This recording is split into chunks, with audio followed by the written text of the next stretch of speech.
Hello my dear friends, this is Rakesh Singh. आपको मैं career classes में हार्दिक स्वागत करता हूं। आज आपको मैं प्रैक्टिस सेट नंबर 8 के बारे में बहुत अच्छे से डिटेल में डिस्कशन करूंगा। आपको डिस्कशन करने से पहले मैं ये बताना चाहता हूँ, अगर आपको ये पीडीएफ चाहिए तो आप टेलीग्राम में जाकर वहाँ एयरफोर्स पीडीएफ सर्च करिएगा, वहाँ आपको पीडीएफ मिल जाएगा। इस चैनल का जो लोगो है वही वहाँ पे लोगो है, आप वहाँ से डाउनलोड कर लेना और पीडीएफ आपको मिल जाएगी। ये जो क्वेश्चन लेके आया हूँ ये प्रीवियस ईयर के क्वेश्चन हैं जो कि आपके लिए बेहद ही महत्वपूर्ण है। तो चलिए देरी ना करते हुए सेशन को यहीं पे स्टार्ट करते हैं। तो पहला क्वेश्चन में क्या दिया गया है, तो पहले डायरेक्शन पढ़ना बहुत ज़रूरी, मैं हमेशा इसी पे जोर देता हूँ। डायरेक्शन हमेशा ध्यानपूर्वक पढ़िए। कह रहा है in the following question some part of the sentence में हैव इरर। इसमें क्या कह रहा है, इसमें आपको इरर बताना है, कहाँ किस जगह पे कौन सी गलती है। पहला क्वेश्चन दिया गया है the reason Priya was late to the meeting is because her flight was delayed. इसका हिंदी मतलब क्या है, द रीजन कारण यह था कि प्रिया लेट हुई टू द मीटिंग इज, यानी कि टू द मीटिंग, मीटिंग के लिए किस लिए देर हुई, because her flight was delay, उसकी फ़्लाइट जो थी डिले थी, बहुत देरी थी। तो बताइए इसमें कौन सी एरर हो सकती है। आप लोगों को मैं ये नियम बताना चाहता हूँ, जब कभी भी द रीजन का प्रयोग हुआ हो, पहले तो यह हमेशा कारण बताता है। इसके बाद कोई ऐसा कंजक्शन मत लगाएं या यूज करें जो दूसरा वो भी कारण बताओ, जैसे बिकॉज। बिकॉज खुद में एक स्वयं का कारण बताता है, तो द रीजन के साथ क्या बिकॉज का प्रयोग नहीं होता। यहाँ पे क्या प्रयोग कर सकते हैं आप, दैट लगा सकते हैं। क्या प्रयोग कर सकते हैं, दैट। तो आपको क्या नियम सीखने को मिला, यहाँ पे आपको यह सीखने को मिला है द रीजन के स्वयं कारण बताता है, इसके साथ बिकॉज का प्रयोग नहीं होता है, इसके साथ आप दैट का प्रयोग कर सकते हैं। तो इसमें कहाँ पे इरर है, ऑप्शन बी में यहाँ पे इरर है, आप दैट लगाइए और आगे बढ़ते हैं। आगे क्या दिया गया है, not only did they offer him. क्या कह रहा है, क्या not only did they offer him good salary but also provided him a beautiful bungalow. बताइए इसमें क्या गलती है। इसमें अर्थ क्या कह रहा है, केवल उसे अच्छी सैलरी ही नहीं दी गई, बट आल्सो प्रोवाइडेड हिम, उसे क्या और क्या दिए गए, अ ब्यूटीफुल बंगला भी दिए गए। बताइए इसमें कहाँ से एरर हो सकती है। आप लोग सेंटेंस को पहले कैसे करते हैं, देखिए नॉट ओनली, नॉट ओनली के साथ हमेशा आप लोग को बता दें एक नेचुरल कम्बिनेशन होता है कि बट आल्सो आता है। तो आगे क्या दिया गया है, देख लीजिए बट आल्सो दिया गया है कि नहीं दिया गया है। बट आल्सो देखिए प्रयोग हुआ है। अब इसका प्रयोग कैसे किया जाता है, इसका प्रयोग आप लोग जैसे नॉट ओनली के बाद क्या आया, वर्ब आया है। तो आप देखिए बट आल्सो के बाद वर्ब आया है कि नहीं आया है। देखिए बट आल्सो के बाद ये प्रोवाइडेड एक वर्ब है। आप लोग ये बता दें, ये जो नॉट ओनली बट आल्सो, ये एक तराजू की तरह प्रयोग कर सकते हैं। दोनों तरफ बैलेंस बराबर होना चाहिए। अगर वर्ब के पहले आया है तो वर्ब के पहले, अगर नाउन के पहले आया है नाउन के पहले, वहाँ भी दोनों साथ ही प्रयोग करते हैं। तो इसमें यहाँ पे तो गलती ही नहीं है। एग्जामिनर हमेशा पहली बात तो गलती यहीं पे करता, मैंने कहीं और इरर लिया है। अगर आपने नो इरर लगाया है तो आपने गलती कर दी है। तो यहाँ पे क्या होगा, not only did they offer him good salary. आपको बता दें यहाँ गुड एक एडजेक्टिव है, सैलरी नाउन है, जबकि इसके पहले एक डिटर्मिनर यानी कि आर्टिकल की ज़रूरत है। यहाँ पे आप आ यूज कर दीजिए तो आपका क्वेश्चन सही हो जाएगा। क्या होगा, not only did they offer him a good salary but also provided him a beautiful bungalow. देखिए दोनों तरफ नॉट ओनली के साथ देखिए यहाँ पे कुछ दूर में आया ए, यहाँ पे भी ए आया है। मैंने कहा कि यहाँ पे तराजू की तरह आप इसको प्रयोग कर सकते हैं, दोनों तरफ बैलेंस होना चाहिए।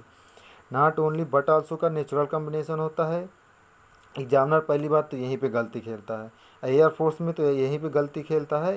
आ, और मैंने थोड़ा इस कठिन बनाने के लिए इसमें थोड़ा डिटर्मिनर का प्रयोग नहीं किया था। तो आप लोगों को समझ में आ गया हो, तो अब अगर आपको समझ में आ गया तो आगे बढ़ते हैं।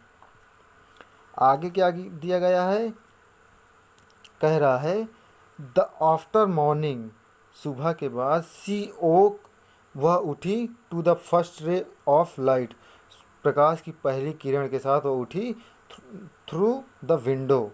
बताइए इसमें कहाँ की गलती हो सकती है। आप लोग पहली बात तो मैं ये बताना चाहता हूँ, न्यूज़पेपर रीडिंग आप ज़रूर करें। This is the very important for your any exam. कोई भी एग्ज़ाम हो, इंग्लिश आ रही है, आप न्यूज़पेपर पढ़ रहे हैं, वहाँ आपको अच्छे नए नए वर्ड सीखने को मिलते हैं, नए नए स्ट्रक्चर मिलते हैं, नया से नया सीखने को मिलता है। आप देखिए यहाँ पे द आफ्टर मॉर्निंग नहीं होता कभी भी, द नेक्स्ट मॉर्निंग होता है। आफ्टर का प्रयोग यहाँ पे गलत है, गलत है, तो यहाँ नेक्स्ट का प्रयोग करिए, क्या होगा, नेक्स्ट। चलिए, तो यहाँ क्या होगा, the next morning she woke, वह उठी, to the first ray of light through the window. तो आप यहाँ पे कहाँ पे गलती है, ऑप्शन ए में ही गलती है। अगर आप लोगों को सेशन पसंद आया हो तो प्लीज़ लाइक शेयर कमेंट करना ना भूलिएगा, और अपना लास्ट में फीडबैक बताएं कि आपके कितने में से कितने मार्क्स आए, जिससे मुझे भी पता चले कि आपकी तैयारी कैसे चल रही है। ओके, अब आगे बढ़ते हैं। आगे आपको फिलिंग द ब्लैंक्स दिए गए हैं, तो उनको करिए कैसे लग रहा है। पहला क्वेश्चन फिलिंग ब्लैंक्स में है, dash was well arrange. Option A कह रहा है एवरीथिंग, एनीथिंग, नॉन, एवरीवन। बताइए कौन सा सही होगा। आप लोगों को मैं बताना चाहता हूँ, यहाँ एवरीथिंग होगा।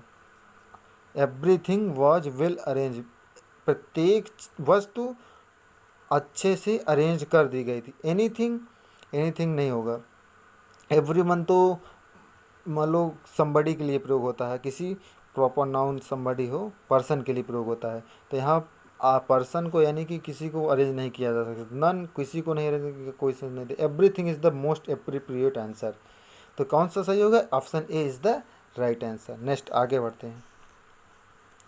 आगे क्या कह रहा है, आगे कह रहा है ही सॉ ओल्ड लेडी। बताइए यहाँ पे क्या भरा जाएगा, फिल करिए। Little, a little, few, a few. बताइए कौन सही होगा।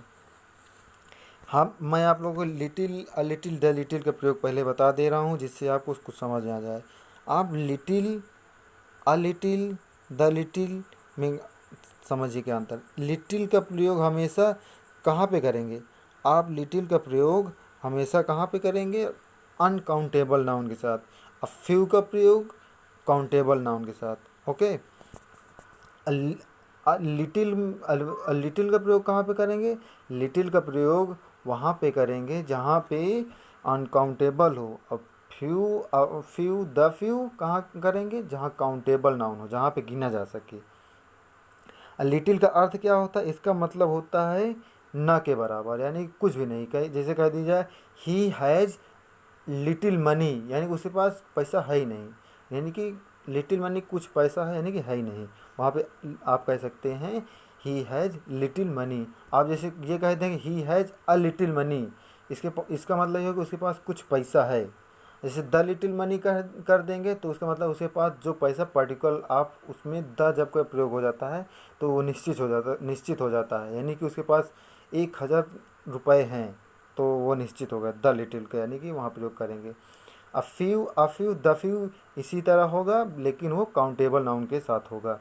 तो यहाँ पे क्या होगा, यहाँ पे होगा ही सा अ फ्यू ओल्ड लेडी, उसने कुछ, अ फ्यू यानी कुछ बूढ़ी औरतों को देखा। अ फ्यू ना के बराबर होगा, अ लिटिल यानी कि ये तो काउंट किया ही जा सकता है। तो आप लोग समझ गए कौन सा सही है, option D is the right answer. Next आगे बढ़ते हैं। कह रहा है we fear the enemies attack. क्या लिखा गया है, we fear the enemies attack because they dash everything in their path. वो अपने दुश्मनों से डरते थे, बिकॉज क्योंकि दे क्या। ऑप्शन ए दिया सेटिस्फाई, क्वेंच, रिमेडी, इंसॉर्नेट। बताइए कौन सा होगा, सेटिस्फाई, क्वेंच, रिमेडी, इंसॉर्नेट। बता दें यहाँ पे होगा option D is the right answer. अब ऑप्शन डी क्यों सही है, यहाँ पे अर्थ समझिए। We fear the enemies attack. अब आप लोग ये बता दें, यहाँ पे एग्जामिनर एक गलती करता है, यहाँ पे एस का प्रयोग हुआ है। एस के बाद हमेशा पोस्टॉफी जब लगाते हैं तो केवल कामा का प्रयोग करते हैं, ना कि उसके साथ एस और लगाते हैं। ऐसे नहीं लिख देते हैं कि लगा के, ऐसे कॉमन, ये गलत होता है। आप तो इसमें क्या कह रहा है, we fear the enemies attack, हम डर रहे थे इनमीज अटैक को, बिकॉज दे इंसॉर्नेट, मतलब उन्होंने एवरी इन देयर पाथ, उनके सारे रास्तों को नष्ट कर दिया था। इंसॉर्नेट मीन्स होता है टू डिस्ट्रॉय समथिंग, किसी चीज़ का नष्ट कर देना, या आप कह सकते हैं किसी को पूरी तरह जला देना, टू बर्न समथिंग कम्प्लीटली, पूरी तरह से जला देना या नष्ट कर देना। तो यहाँ पे कौन सही होगा, option D is the right answer. अगर आप लोगों को समझ में आया हो तो आप लाइक सब्सक्राइब शेयर करना ना भूलिएगा, क्योंकि बच्चों इसको बनाने में मेहनत बहुत पड़ती है। और वीडियो को लास्ट तक देखें, जिससे कि आपको एग्ज़ाम में ऐसे ही क्वेश्चन आने वाले हैं, आपको एक्सपीरियंस भी हो जाएगा, प्रैक्टिस हो जाएगी। प्रैक्टिस क्योंकि परफेक्ट मैन बनाती है। एक आपने कहावत सुनी होगी क्या, practice makes perfect man, writing makes correct man. Okay, आप लोग समझ में आ गया होगा मैं क्या कहना चाहता हूँ।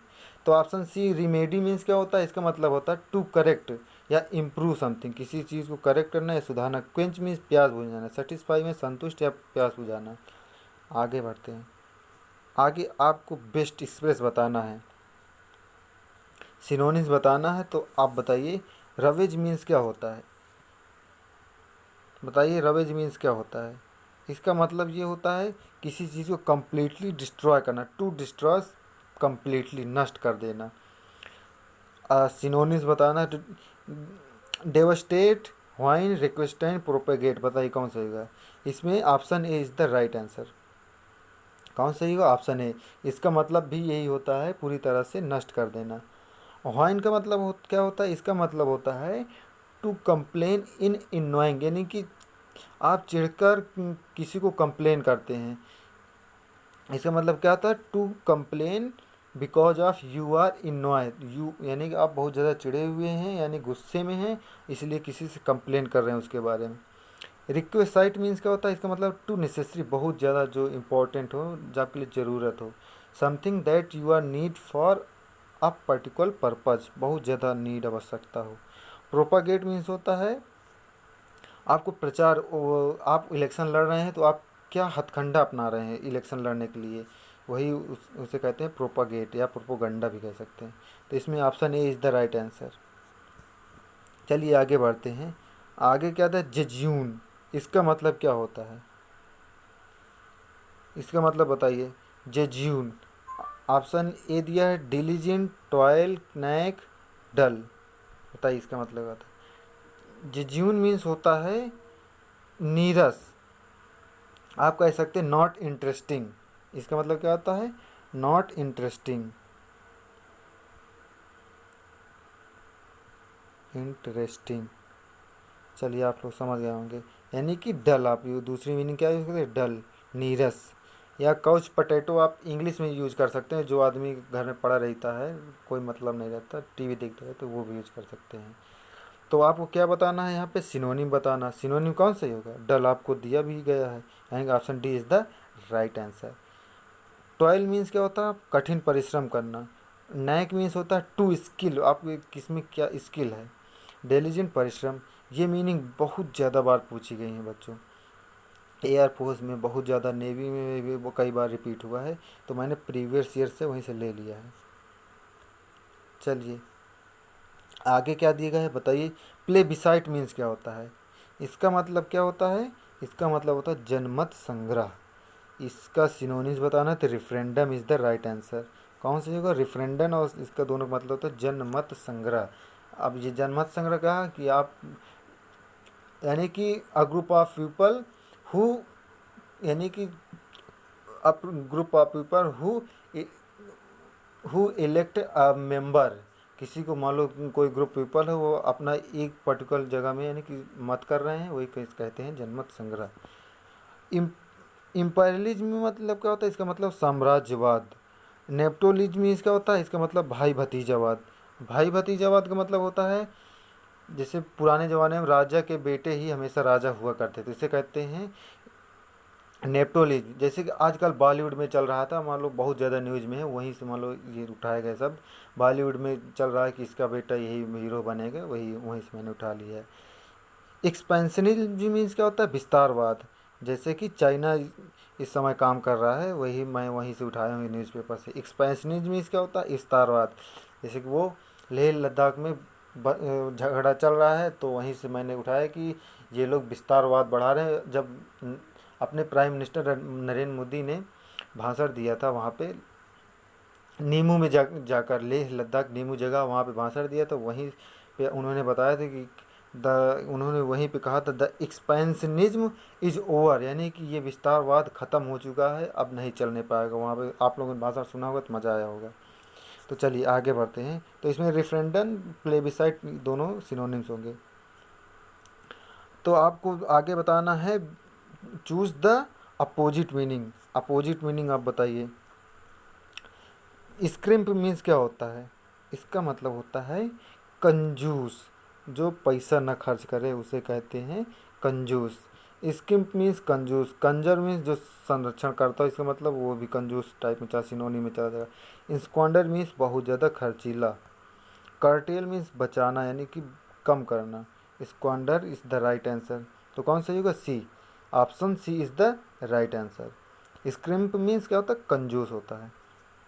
चलिए आगे नेक्स्ट बढ़ते हैं। आगे क्या है, गज़ल। इसका मतलब बताइए। This is the very interesting word.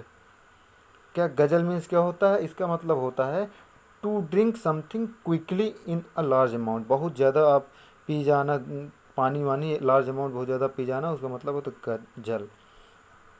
कैरियोस का मतलब होता है एल्कोहल बहुत ज़्यादा पी जाना, शराब का सेवन बहुत ज़्यादा, नहीं सॉरी, हाँ यही होता है कि शराब का सेवन करना, या तो आप कहते हैं to spend time drinking alcohol, ऐसे भी कह सकते हैं, शराब का सेवन करना, वही अपना टाइम शराब पीने में, जुआ नशा करने में बिता देना।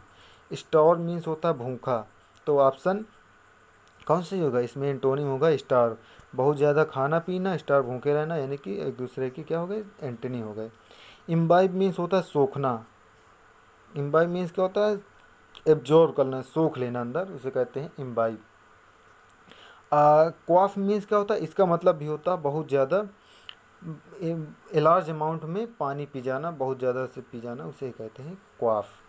चलिए आगे बढ़ते हैं। आगे क्या दिया गया है, सेवेंट। इसका मतलब क्या होता है, इसका मतलब होता है ज्ञानी, यानी कि मास्टर हो, a master of particular subject, master हो, उसे कहते हैं सेवेंट। तो इसको एंटेनी बताते। इमेच्योर मीन्स होता है नौसिखिया, जो शौकीन होता है।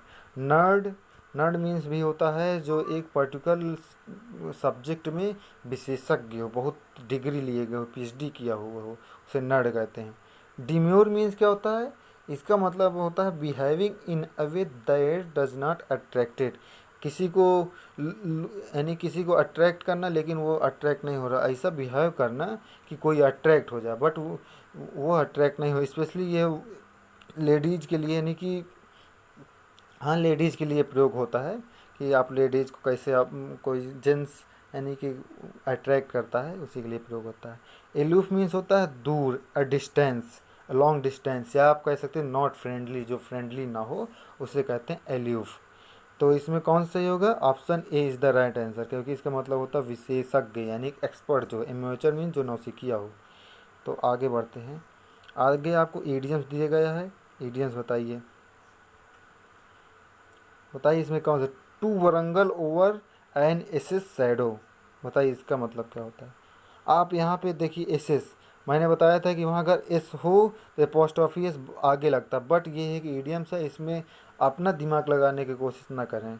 तो इसमें क्या होगा, to wrangle over an ass's shadow, इसका मतलब होता है to quarrel over the trifle, तुच्छ बातों पर लड़ाई करना, उसे कहते हैं to wrangle over an shadow. Okay, आगे जाते हैं।